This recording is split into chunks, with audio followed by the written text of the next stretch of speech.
बिस्मिल्लाहिर्रहमानिर्रहीम। अस्सलाम वालेकुम नाज़रीन, मैं हूँ हाजी मोहम्मद सावी से। आज हम मौजूद हैं अयूब ज़रई तहकीकाती इदारा के तेलदार अजनास के डिपार्टमेंट के मायानाज़ रिसर्चर और सीनियर साइंसदान जनाब प्रोफेसर डॉक्टर इजाज़ुल हसन साहब। आज हम उनसे जानते हैं कि उन्होंने इधर कौन कौन से सनफ्लावर यानी कि सूरजमुखी के हवाले से कौन कौन से ट्रायल लगाए हुए हैं और किस बेस पे लगाए हुए हैं, और इन ट्रायल्स का फार्मर्स यानी आम किसान को क्या फ़ायदा है। तो ये अब आज इनसे जानेंगे और अपने किसानों को बताएंगे कि वो इसी तरह की टेक्नोलॉजी अडॉप्ट करें। जी सर।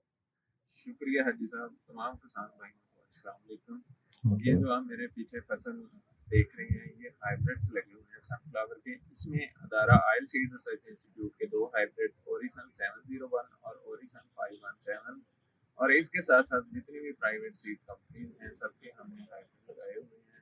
उसमें जो कंपनी है ICI है और सर्टिस सीड के हाइब्रिड हैं, उमर सीड के हैं, और इसमें जितने भी हमें हाइब्रिड अवेलेबल हुए हैं नवंबर के अंदर वो हमने सारे लगाए हुए हैं। तो ये हमने जो सोइंग की है ये 1 दिसंबर की सनफ्लावर की सोइंग है। तो इसमें ये है कि हमने सेक्ट एस्केपिज्म टेक्नोलॉजी इंट्रोड्यूस करवाई है। अगर आपकी जमीन खाली है दिसंबर के अंदर, या आप लेट फीड की बजाय अर्ली दिसंबर में सनफ्लावर लगाएं, तो दिसंबर के फर्स्ट वीक में जो फसल लगती है आप देखेंगे ये फ्लावर भी तकरीबन इसके कंप्लीट हो चुके हैं। तो ये बस 10 से 15 दिन के अंदर अंदर फसल पक के तैयार हो जाएगी। तो ये इसका टाइम अच्छा मिल गया। जर्मिनेशन दिसंबर में, अर्ली दिसंबर में अगर आप 1 दिसंबर में लगाते हैं तो जर्मिनेशन बड़ी अच्छी हो जाती है और 1 हफ्ते के अंदर जर्मिनेट हो जाता है। फिर ठंड के दरमियान पौधा जो है वो अपने एक्यूमुलेट करता रहता है, खुराक बनाता रहता है। तो जैसे ही वो आना शुरू होती है, टेम्परेचर राइज करता है, मार्च के अंदर तो ये पौधा अपनी ग्रोथिंग की तरफ चल जाता है। इससे इसकी पैदावार भी बढ़ती है और साथ साथ इसकी ऑयल की क्वांटिटी भी इम्प्रूव होती है और आपको एक अच्छा क्वालिटी का सीड मिल जाता है और ऑयल की परसेंटेज भी बढ़ जाती है सीड के अंदर। तो ये जितनी भी कंपनीज हैं सबके हाइब्रिड हैं, उसमें हमारे भी हमने हाइब्रिड कंपैरिजन के तौर पे लगाए गए हैं। हमने ये 1 दिसंबर में हमने क्रॉप सो की थी। इसके अंदर हमें कोई भी इंसेक्टिसाइड का स्प्रे नहीं करना पड़ा। अब तक ये बिल्कुल इंसेक्टिसाइड से फ्री, कोई भी इसके ऊपर स्प्रे नहीं किया गया, ना कोई सकिंग का करना पड़ा, ना ही हमें कोई सुंडी का स्प्रे करना पड़ा।